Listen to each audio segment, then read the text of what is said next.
public float. I just add a new one. Public float. You know what I wanted to say. Public float. Horizontal. Oop.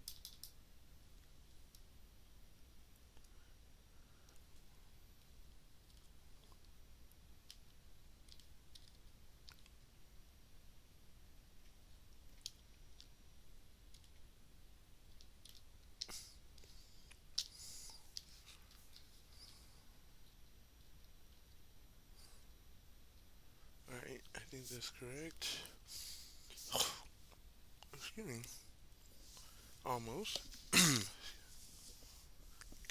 Got cut a lot.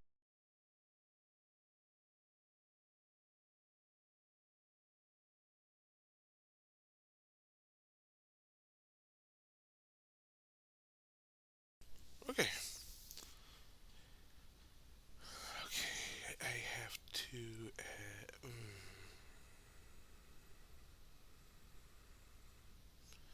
I have to add turn speed plus horizontal input.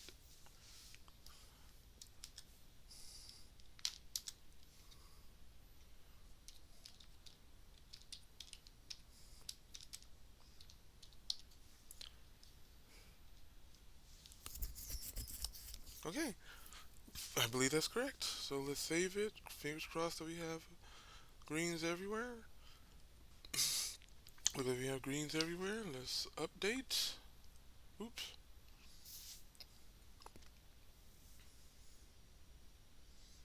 Okay.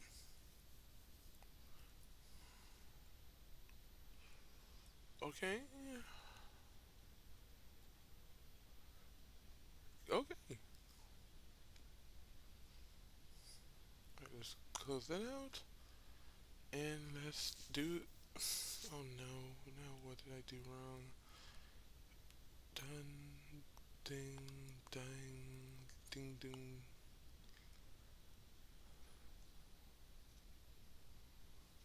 Oh my. Okay.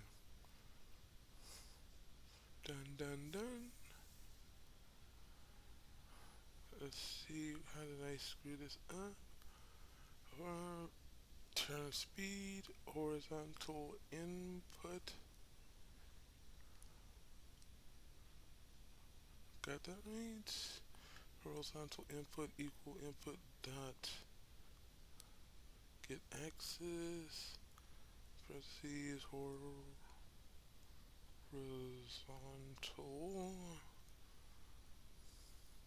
Looks correct.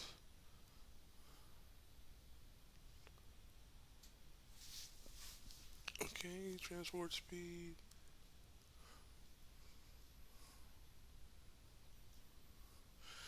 I didn't put plus. What did this run? What? Alright. Daddy makes mistakes. Here we go. Now it should work. Alright, here we go.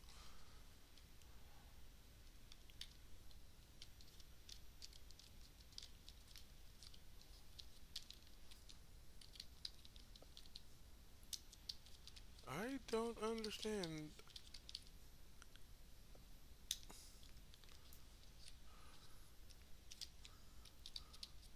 Do I have to assign keys to it? What is happening? Why isn't it working?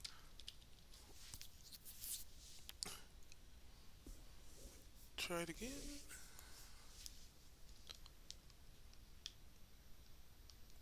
Oh, I forgot to add the one. The add the one. Turn speed one. Okay.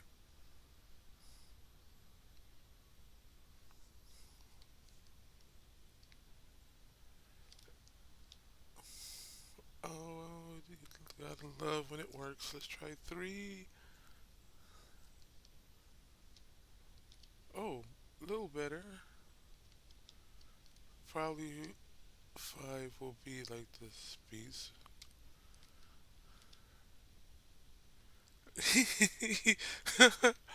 Oh wow. Okay. Let's save. I'm so happy.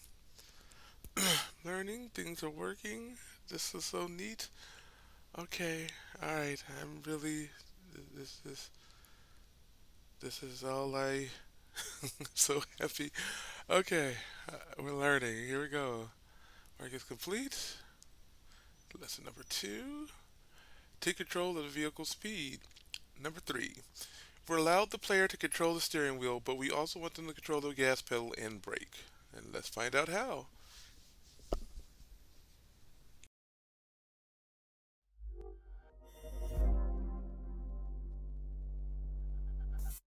Our vehicle can now move to the left or the right. Looks a little weird, but we'll fix that later. The problem is we keep moving forward, and I want to be able to control that too,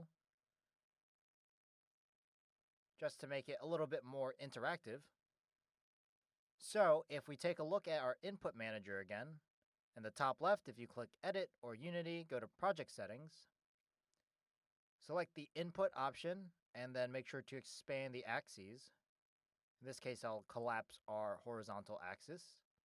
You can see the vertical axis here with the name vertical and uses down for negative, up for positive. So we can do the same thing that we did with our horizontal input and do that with our vertical input. In our player controller script, we're going to create another variable. We'll make it public as well so we can see it.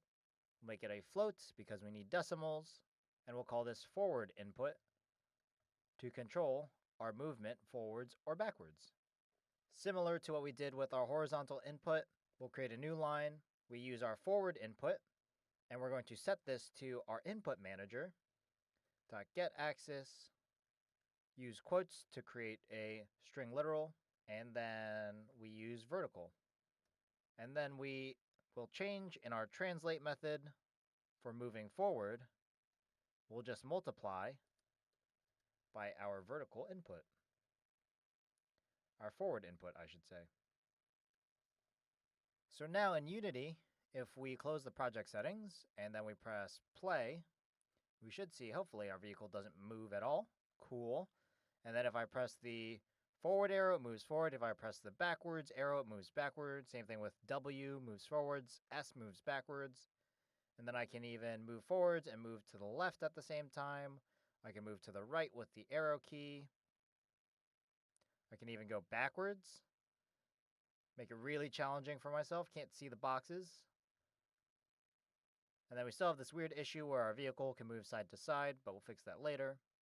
But we've got player movement down, so that's really handy. Now we can give our players full control of our game. An especially cool thing to note about the input manager is that this can actually understand input from a variety of different places. So for example, if your player was using a controller, then you can actually get the input, for example, from their joysticks to know when they're moving to the left or right, or forwards or backwards. So the input manager is a very helpful way to be able to get information from the different kinds of input, whether it's a keyboard or it's your mouse or it's a controller, different things to make your life a little bit easier. So, what you're going to do in your player controller script, create a new variable, a public float variable called forward input. In your update method, you can add a new line of code similar to our horizontal input. We'll call it forward input, and we make sure to get the axis of our vertical axis. And then in our transform.translate, where we are moving forward, we'll just multiply everything by our forward input. And then in Unity, when you press play, you can test out your movement in your vehicle. Now it's your turn.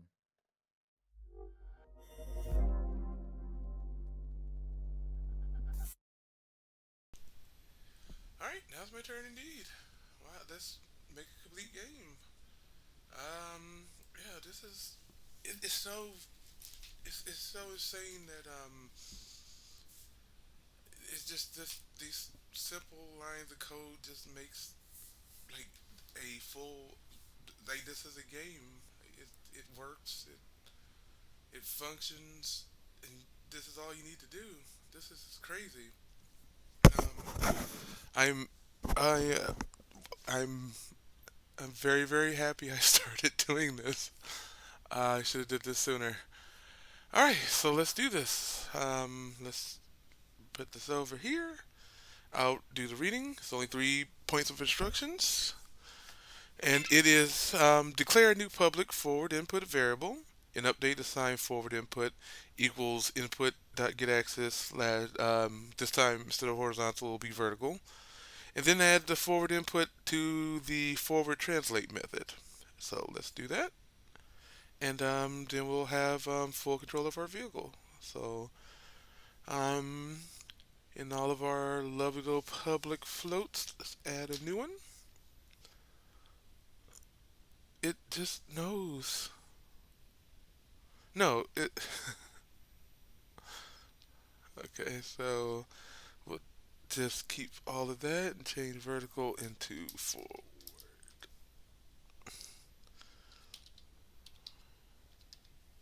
There we go. And down here we will add the same thing. So let's copy, boop, boink.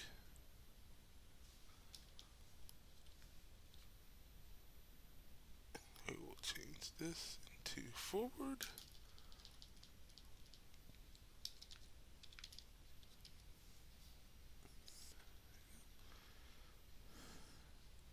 And we will change you into vertical.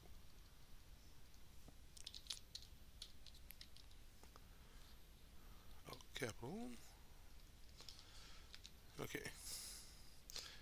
And here we just add forward input. And remember, it's all multiplied.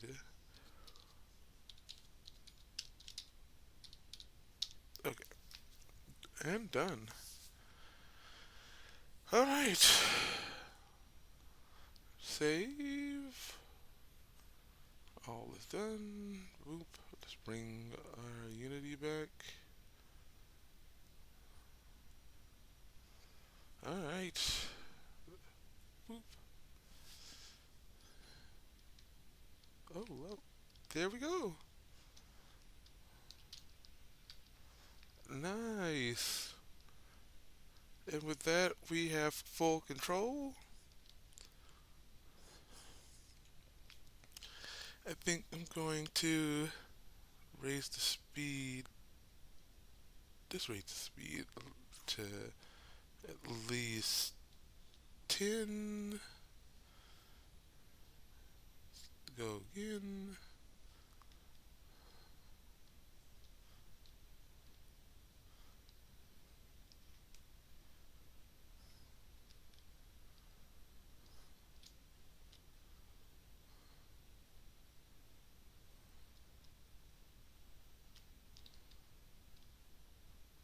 See to go faster backwards. What happens if we, can we, yes? Nice. Alright.